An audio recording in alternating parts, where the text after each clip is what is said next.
시청자 여러분 안녕하십니까. 이몽수의 정상회담 1부 시작하겠습니다. 1부에서는 좀 캐나다 이야기를 좀 말씀드리겠습니다. 캐나다의 지금 현재 총리가 이제 트리도인데 총리로 취임한 지가 약 얼추 이제 10년 가까이 됐습니다. 처음에 이제 취임에서는 젊고 미남이고 또 여러 가지 또 개혁적 도덕적 이미지를 이제 앞세워서 이제 상당한 또 한때는 캐나다 국민 뿐만 아니라 전 세계적으로 꽤 이제 주목을 받았었습니다. 이제 그랬던 이제 트리도가 이제 약 1년 후쯤에 이제 캐나다에 이제 있을 총선에서 다수당 자리는 고사하고 이제 정권을 이기에 있을 뿐더러 이게 이제 여러 가지 흐름상 정치적인 흐름상 인기를 얻었다가 잃었다가 이제 정권도 교체가 됐다가 이렇게 되는 것인데 이제 그런 문제가 아니라 전반적으로 이제 인기가 아주 내리막길을 걷고 있다고 합니다. 그래서 말씀드린 것처럼 이제 2015년부터 집권을 하고 있고 한때는 이제 서구의 도덕, 양심을 대변하는 이제 이런 것들, 그 다음에 젊은 사람들부터 이제 많은 이미지를 좀 좋은 이미지를 얻어서 이제 집권에 도움이 됐었고, 이제 그러던 차에 이제 그 트럼프가 이제 집권함에 따라서 아무래도 이제 캐나다는 이제 미국과 여러 가지 정치적, 경제적 관계가 이제 밀접할 수밖에 없고 많은 영향을 받을 수밖에 없는데 이제 트럼프가 나프타 북미 자유협정에 대해서 이제 파기하겠다는 식으로 나왔는데 비교적 이제 캐나다의 입장에서는 이제 잘 봉합을 해서 이제 현재까지 이루고 있습니다. 또 하나는 이제 복지 정책이 확대가 되었었는데요. 양육수당 같은 경우에는 이제 7,787 캐나다 달러, 이제 미화로는 5,660달러니까 우리나라 요즘 환율로 따지면 이제 600 내지 700만 원 정도를 이제 한 아이당 이제 지급을 했고 이제 이런 것들로 이제 굉장히 좀 큰 호응을 얻었었습니다. 그래서 이제 43만 5천 명 가량의 이제 아동들이 이제 빈곤의 수준에서 벗어나게 됐다. 이런 성과를 나왔었습니다. 그런데 이제 이런 젊은이들, 그다음에 이제 그 복지로 인해서 혜택을 받는 국민들 등등이 이제 트리도에게 이제 등을 돌리고 있다. 그래서 현재는 좀 야당을 좀 지지하고 있다라는 것이죠. 그러니까 이렇게 된 문제 중에 가장 이제 큰 문제가 이제 주택 문제입니다. 이제 캐나다 같은 경우는 아주 넓은 국토에 많지 않은 국민들로 인해서 사실은 집값 문제가 심각한 적이 이전에는 이제 없었는데 최근 이제 트리도 집권 기간 동안에 이제 여러 가지 이유로 인해서 이제 토론토나 밴쿠버, 그러니까 특히 이제 아시아, 중공, 일본, 우리나라 사람들이 선호하는 이런 지역들에 대한 이제 이민이 이제 증가하게 되면서 이제 주택 가격이 이제 폭등을 하게 되었고, 주택 가격의 폭등은 당연히 우리나라도 마찬가지입니다만은 이제 임대료에 또 폭등을 좀 불러일으키고 이기 때문에 젊은 사람, 늙은 사람, 집을 가진 사람들 같은 경우는 좀 덜하겠습니다. 어쨌든 전 국민이 이제 폭등한 주택값으로 인해서 이제 굉장히 좀 크게 고통을 받고 있고, 그 다음에 주택 가격이 또 폭등은 물가의 인상을 또 불러오지 않습니까? 그래서 인플레나 이런 것들로 지금 트리도가 굉장히 지금 공격을 받고 있다. 그래서 이런 부분들이 지금 굉장히 이제 그 캐나다 국민들의 여론이 이제 트리도에게 벗어나고 있다. 이런 점이 되겠습니다. 이런 집값 폭등, 주택값 폭등에 대해서 이제 이른바 신자유주의를 신봉하는 사람들은 분석이 뻔한 것이죠. 주택이 모자란다. 그래서 이제 2022년의 경우 OECD 평균이 1000명당 이제 468개의 이제 주거 공간이 있는데 캐나다 같은 경우는 426개에 불과하다. 그래서 이제 전체적으로 주택 공급이 이제 줄어들면서 이제 주택이 모자라게 되고 이제 수요에 비해 공급이 모자라게 되고 이제 이로 인해서 주택 가격이 폭등을 했다라는 식으로 분석을 합니다. 여기에 대해서는 추후 말씀을 드리겠습니다만은 또 하나는 이제 이게 아시아계 기존의 이제 투자 이민을 포함한 아시아계 이민과 함께 이제 트리도도 이제 기존의 서구 세계의 지도자들처럼 난민의 이제 수용을 이제 많이 늘렸었습니다. 그래서 이제 이른바 이제 난민 및 이민이 이제 폭이 넓어짐에 따라서 이제 임시적으로 한시적으로 이제 일하는 외국인 근로자들 같은 경우에는 2018년에 10만 9천 명이었고 2023년에는 이제 24만 명, 2배 이상이 이제 늘어나게 된 것이죠. 그다음에 이제 말씀드린 난민의 어떤 증가로 인해서 구체적인 통계에서 잡히지 않는 불법 이민, 난민 신청자들이 이제 캐나다에 이제 드글드글하게 되고, 이런 사람들이 당연히 이제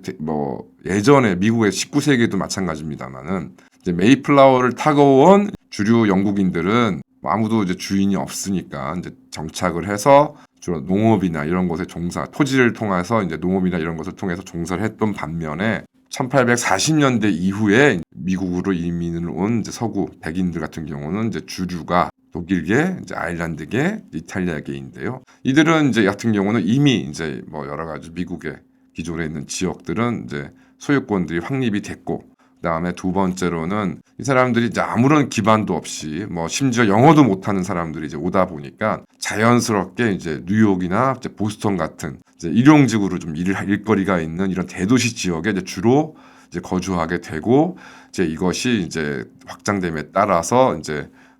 이탈리아계 시민들이 살고 있는 지구, 우리로 치면 이제 코리안 타운 같은 것들이 형성이 되고, 이제 그 대도시에서 이제 자리 잡게 되는데, 이제 그러다 보니까 자연스럽게 또 안 좋은 면, 마피아와 같은 이제 집단 범죄 집단 같은 것들이 형성이 돼서 이제 문제를 일으켰습니다. 지금 이제 유럽이나 이제 북미에서의 이제 난민, 이민 문제도 마찬가지인데요. 이들이 이제 아무런 지역적 기반이 없이 또 상당수가 이제 무슬림을 믿고 있는 사람들이다 보니까 이 사람들이 이제 전통 사회가 있는 농촌이나 이런 곳에 이주해서 거주해 산다기보다는 아무래도 대도시에 이제 집중적으로 살 수밖에 없고, 이제 그러다 보니까 아무래도 또 토론토, 밴쿠버 같은 기존의 대도시에 이제 이들이 몰리다 보니까 이들로 인해서 이제 주택 수요가 늘어나니까 또 주택 가격이 폭등하는 이제 그런 악순환이 이제 벌어지게 되고, 또 아시는 것처럼 캐나다만 해도 미국과 달리 상당한 이제 복지 시스템을 구축하고 있다 보니 이민으로 온 사람들이 대부분 당연히 경제적 기반이 없는 사람들이다 보니까 이제 국가가 제공하는 이제 복지 혜택에 의존할 수밖에 없게 됩니다. 그러니까 당연히 또 캐나다의 재정 수요가 이제 늘어날 수밖에 없는 것이고요. 더군다나 이제 캐나다 같은 경우에는 영어권 이제 국가기 때문에 또 이제 미국에 바로 유학을 가지 못하는, 내지는 이제 우회해서 이제 가려고 하는 학생들이 이제 많이 몰리게 되었었는데요. 우리나라도 대표적으로 이제 조기 유학의 대상지가 되기도 했었습니다. 그랬던 것이 이제 작년 같은 경우에도 56만 명 정도의 이제 학생 비자가 제공이 되었고, 이제 이런 것들로 인해서 또 주택이라던가 물가 상승을 이제 부채질하는 일들이 이제 발생을 했습니다. 그래서 이것을 36만 4천 명, 그러니까 약 40% 이상을 이제 감축하는 이런 일들이 캐나다에서 진행될 정도로 여러 가지 어려움들이 많다. 그다음에 이제 이게 캐나다가 현재 좀 어려운 점에 대해서는 또 경제 구조를 얘기하지 않을 수가 없습니다. 아시는 것처럼 현재 이제 캐나다 같은 경우에는 제조업체로는 제조업이나 기타 여러 가지 세계적인 글로벌 기업이 있다기보다는 주로 원자재를 수출해서 먹고 사는 그 구조가 되어 있고, 그러다 보니까 이제 캐나다에서 시총 어떤 회사 규모로 봤을 때 대부분 이제 국영 성격이 강한 전력 회사라던가 은행이라던가 이런 것들이 이제 상위를 차지하고 있고, 쓸만한 제조업 내지는 서비스 기업이 대규모의 그런 기업들은 이제 부족한 상황입니다. 그렇다고 해서 이제 이게 R&D나 이런 분야가 또 발전되어 있느냐, 이런 것도 미국이 또 앞서나감에 따라서 캐나다는 이제 뒤처질 수밖에 없는 상황이고, 더군다나 이제 아시는 것처럼 캐나다가 원래 이제 미국과 여러 가지 경제적으로 굉장히 좀 유대 관계가 있을 뿐더러 캐나다 같은 경우에는 영어가 서로 되기 때문에 캐나다에서 대학에서 큰 실적을 내거나 내지는 이제 성과를 낸 사람들 같은 경우는 이제 미국으로 바로 건너가는, 왜냐하면 또 캐나다는 또 이 사회복지 시스템 등등으로 인해서 이제 미국만큼 어떤 자기 성과에 대해서 제대로 된 대접을 못 받는다라는 이제 그런 인식들이 강하다 보니까 이제 캐나다에서 좀 공부 잘해서 혹은 이제 능력이 인정받게 되면 또 바로 미국으로 건너가서 자리 잡게 되는 이런 구조들이 결국 캐나다의 우수한 인력마저도 지금 현재 미국에 이제 뺏기고 있는 것이죠.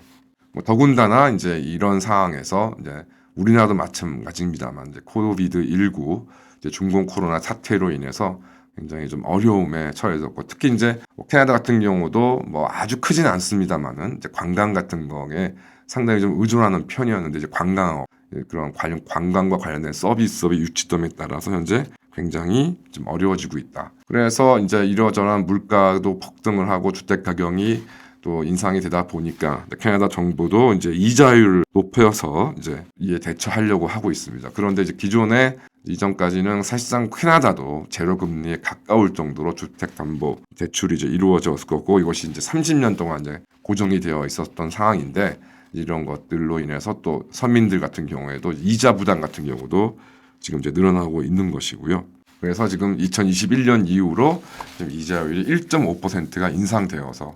뭐 여러 가지 중산층과 서민들이 부담해야 되는 이제 상황들이 많이 늘어나고 있습니다. 그러니까 이러한 상황에서 또 이제 미국과 중공 간의 이제 긴장 관계에서 캐나다는 좀 이러지도 저러지도 못하는 앞서 말씀드린 것처럼 이제 캐나다는 상당 기간 동안 이제 투자 이민 주로는 이제 아시아에서 넘어오는 더 정확하게는 이제 중공에서 넘어오는 이런 투자 이민들을 이제 받아들여서 이런 경제를 좀 활성화하려고 해서 또 중공과의 여러 가지 연대 관계가 있었는데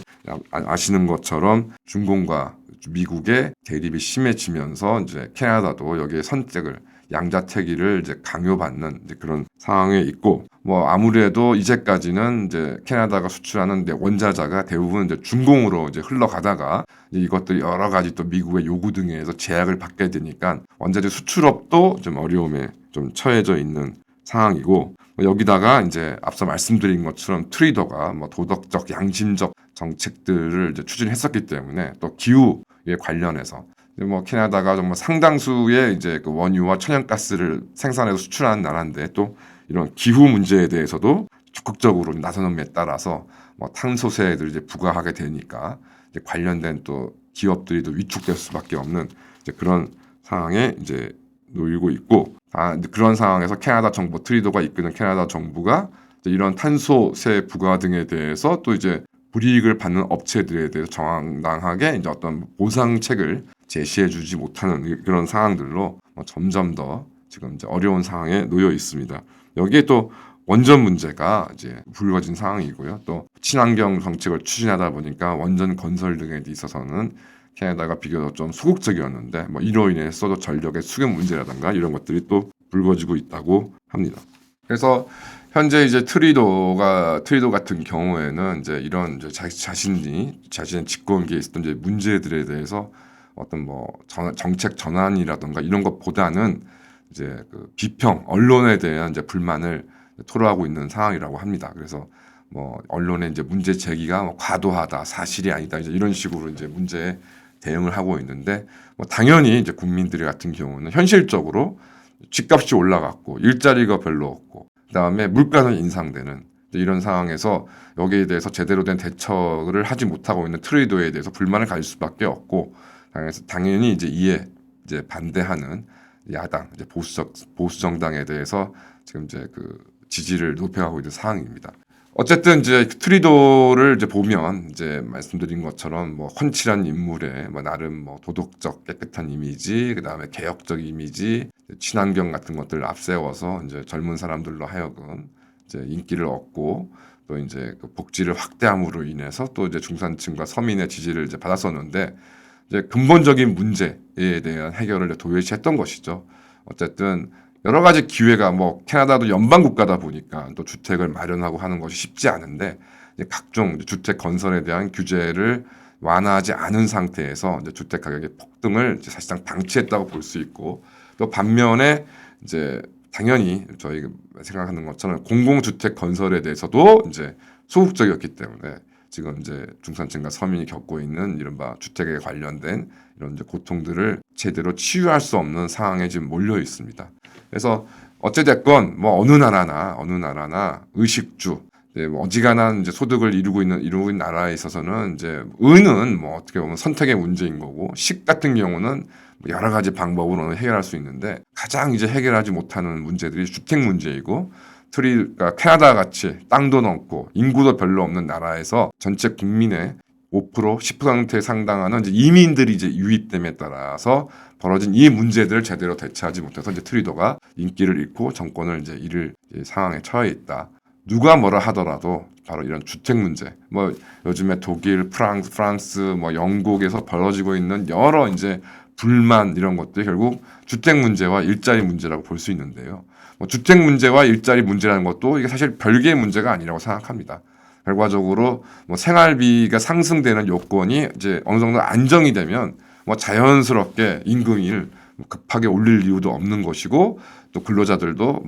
더 높은 임금을 받겠다고 아우성을 칠 필요도 없는 것이니까 자연스럽게 이제 일자리도 늘어나고 이제 산업의 어떤 시스템들이 안정되게 되는 것이고요. 이것이 주택 가격이 인상되게 되면 생활비가 오르기 때문에 더 많은 임금을 요구할 수밖에 없고, 기업 입장에서는 더 많은 임금을 줄 수가 없다 보니까 자연스럽게 일자리가 줄어들고, 심지어는 이제 그 자신이 원래 근거했던 국가에서 벗어나서 더 싼 일자리, 더 낮은 비용을 찾아서 이제 다른 나라로 이제 업체를 옮기는, 자신의 어떤 근거를 옮기는 거 아니겠습니까? 결국 이런 문제들이 우리나라와 같이 정말 아무런 부존 자원이 없는, 또 인구 밀도가 높은 국가뿐만이 아니라 캐나다와 같이 정말 우리에 비하면 정말 부러운 여건을 가진 나라도 이 기본적인 문제가 해결되지 않았을 때는 정치적 불안과 국민적 불만이 높아질 수밖에 없다라는 것을 다시 한번 확인하게 될 것 같습니다. 감사합니다.